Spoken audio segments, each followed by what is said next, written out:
And I can't wait to see you go down at the feet of Hulkamania in front of 90,000 plus in the Silver Dome. What you gonna do, Andre the Giant, when the real truth, the 24-inch pythons and Hulkamania runs wild on you?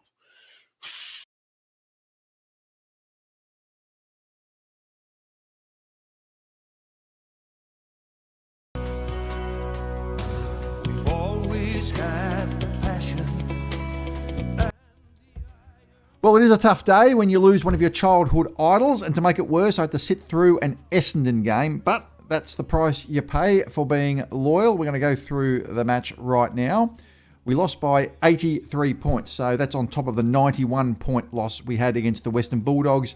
And how do you assess a match like this when really we're just waiting for the season to end? These games are kind of meaningless in the end. I think we expected a big loss. I was kind of hoping it would be, 50 to 60 points, 10 goals, but it obviously blew out. And, my feeling is the season really is too long. That's never going to change just because of the money they get from the TV rights. We can't reduce the season, but we're all just waiting for the finals at this point, and we have to sit through these games. And we've got a few tough ones to come, and we're playing against motivated teams as well. It's hard to watch. We've got Sydney next week. Well, maybe their finals hopes are over after they got destroyed in the second half by GWS today. But then we've got, Geelong. That game just scares me. And we've got Gold Coast in the last round, so there could be some real blowouts. If you like this channel, please hit the like and subscribe buttons. It helps the YouTube algorithm. It doesn't cost any money. It only takes a second to do so. And about 60% of you guys watching this right now are not subscribed. So what are you waiting for? I'd really appreciate it if you could do it right now. There was not a lot of defence, I thought, in the game, just watching it from the stands. Obviously, as I say this, there might be things I've missed from the television broadcast, but it looked like it was a game that wasn't played with much intensity. The Bulldogs were taking it through the middle of the field very, very easily. And as usual, we were unable to defend. Aaron Norton and Sam Darcy kicked 13 goals between them. 7 to Norton, 6 to Darcy. And a lot of them seemed to be on Jayden Laverde. Poor old Jayden Laverde. Hey, Scott! Probably coming towards the end of his career. You would probably think anyway. It's hard to see him staying on the list next year. So the first quarter of this game started off very similar to the first quarter. The last time we played the Bulldogs, where they kicked 5 or 6 goals straight off the bat and we were not in the game, this was exactly the same. They kicked 5 goals in the first 14 minutes. We were not in the hunt. We fought back a little bit, so it was 6 goals to 2 at quarter time, but it was pretty obvious where the game was headed. And, so many of these games are just over at quarter time. We're just not in the match, and then the match just petered out, as it usually does. I was just amazed by just sitting in the crowd. The crowd was just so quiet. Both teams' supporters, really, were just sitting there. I think both teams' supporters were essentially out of loyalty, really. The Bulldogs, sort of, if you're a Bulldogs fan, you pretty much knew what the result was going to be, and you're just sitting there, and you don't want to get too stuck into the opposition because there's not much point. Most people have a little bit of sympathy for our injury plight at the moment. And we were just sitting there, well, the supporters that were left that were sitting there, we're just there out of loyalty. There wasn't really that much to get excited about as usual. Second quarter, we didn't kick a goal. Bulldogs piled on another 4.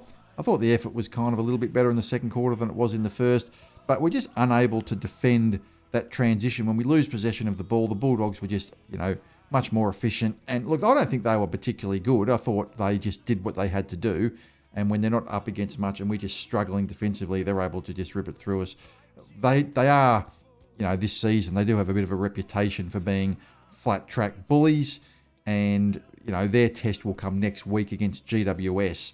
They haven't been able to beat teams in the 8 this year. They're 1 win and 8 losses against teams in the 8, so their test will come. I don't think they were particularly good, even in the second quarter, and the margin at half time was, over 50 points, and the match was just all but over.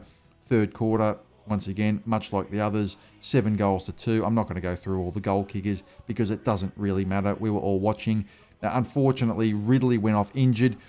Now, I was, planning on making a bit of a video about who I think are untouchable players, the ones who we wouldn't trade under any circumstances, the ones we need to keep. And there's not that many, but there are a few that we do need to keep on our list. I was going to have Ridley as one of them because he's 26 years old. He's still young and probably, when fit, our best defender. But now I'm starting to have second thoughts just because of his injury history. This is his 4th hamstring injury this year. 4th in one season. He's only played 100 and something game, 102, 103 games or whatever in about 9 or so seasons.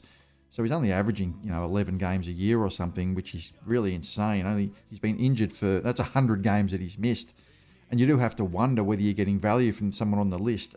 My instinct at this point would be keep him. I think there is a bit of emotion and anger and, over the top, responses when players get injured and we have bad results. That's understandable. I've seen this for years. You see the social media reaction when players go down and we have a bad result and everyone wants to sack half the team. You do need to be quite considered in this situation. My instinct would be to keep Ridley because I just think he's too good a player, but I couldn't blame the club for at least looking at trade offers. But who's going to take someone with that injury history? I think the best option for Ridley is to really work over the off-season completely at getting these soft tissue injuries right. Nathan Buckley had a similar problem during his career where he had about 3 hamstring injuries in the 1 year. And one of the problems was the hamstring tear that he was playing with was hidden under the scar tissue. I heard Mick Malthouse talking about that, and they didn't realise there was a slight hamstring tear there under the scar tissue. So when it tore a bit more and became worse, they weren't aware of it in the first place. If they'd known that the hamstring tear was there under the scar tissue, then he wouldn't have played. So there might be something there that we're missing. I don't know. I'm not an expert on these soft tissue injuries. I don't know if anyone here is an expert on that or did something at uni or whatever. I don't know, but there might be something, but they've just got to get this right. And look, it's an opportunity. I look at this as an opportunity in the off season to, try to really just fix him up because he's too good a player and he's still young. He's only 26. It's not like he's 30 or anything. I mean, he's still got 5-6 years left or even more.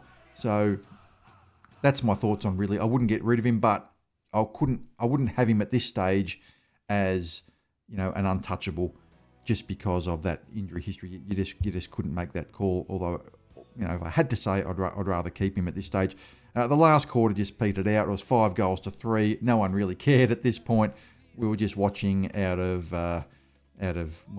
boredom really, and we're all just hoping that the game would finish, which of course it did with the Bulldogs 83-point winners.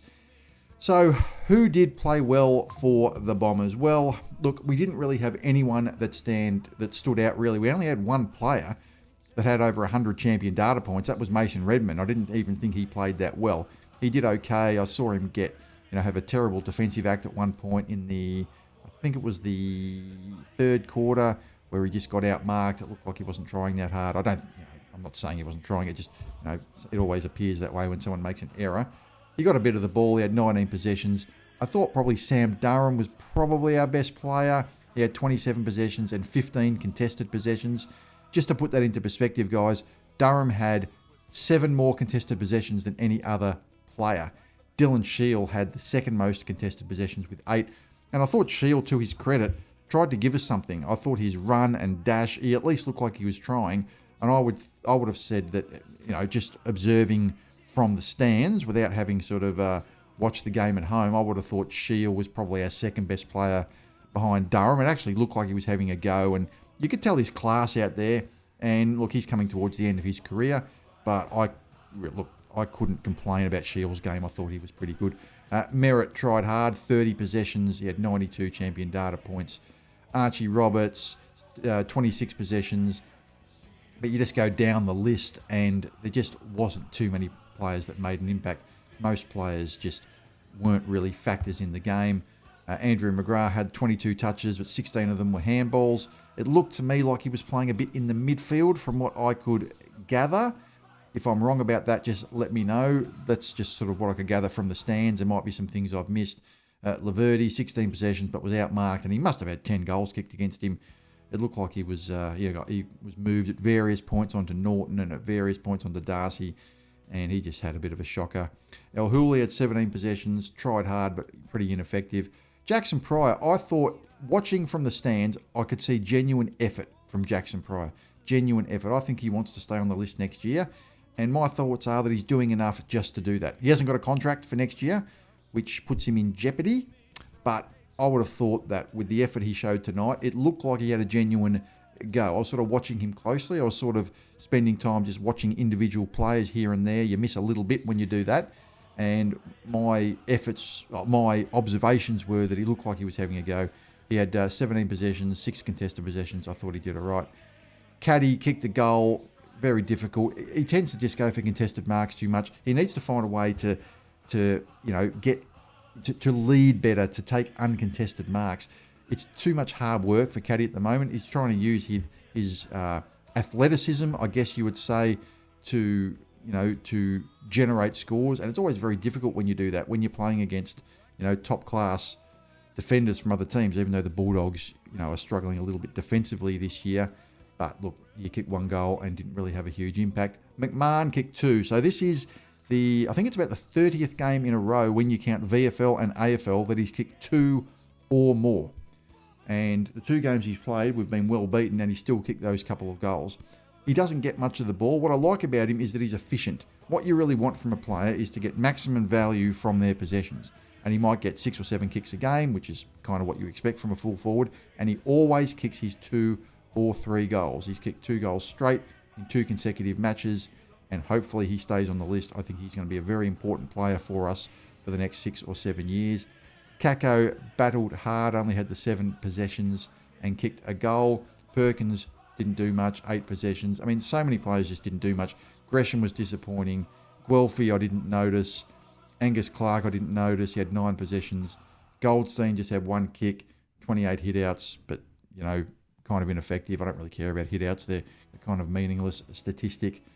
Lawal, who was probably lucky to play in the game because of the injury to Dersma, actually was not our worst player. Had 11 touches. I thought he had a couple of good chases that I watched him do. Zach Johnson, 9 possessions, not really an impactful game from him. Oscar Smart, he wants that first goal, Oscar Smart, doesn't he? He just wants to get that first goal. And he kicked 2 behinds, and he had his chance from a set shot from about 30 metres out, but he missed. And Blackiston, I thought, was solid, but not spectacular in the back line. You can't expect great things, obviously, but I thought he wasn't our worst player. So what about the stats from the game? Well, let's have a look at them. The Bulldogs had 402 disposals to our 336. A huge amount of kicks, 246 to 167. That's about 80 more kicks. So that's really an astonishing difference there. Their skill level is just much better than us. We just couldn't retain the ball.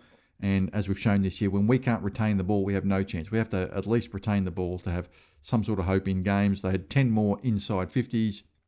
Stoppages, they had 39 clearances to 34.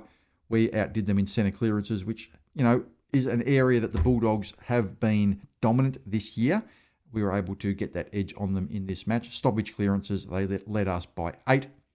Contested possessions were pretty even, but look at the uncontested possessions. 270 to the Bulldogs, 211 to the Bombers. So 60 more uncontested possessions to the Dogs. It kind of shows you the lack of, I won't say lack of effort, because I think it's insulting to say lack of effort, but the lack of intensity in the match itself, which is not surprising as the season is petering towards an end. And when you have that many uncontested possessions, you have 55 more marks, which is what the Bulldogs had, including 18 marks inside 50. And that is really all that is relevant there with the numbers. So what did you guys think about the game? What are we going to try to get out of the rest of this season? I don't think there's much to get out of the rest of this season now. I honestly don't think there is. What is there to gain? We're just playing out these matches, and we really just need to get the injury crisis sorted out in the off-season. And hopefully some players that are playing for their careers might be able to pull out some performances over the next few weeks to remain on the list. That's kind of the only relevant stat there. We've got Sydney next week, and that could be another ugly one. So I'm going to leave it there. I hope you guys enjoyed this video. Please like and subscribe to this channel. And as always, go Bombers. Bombers fight.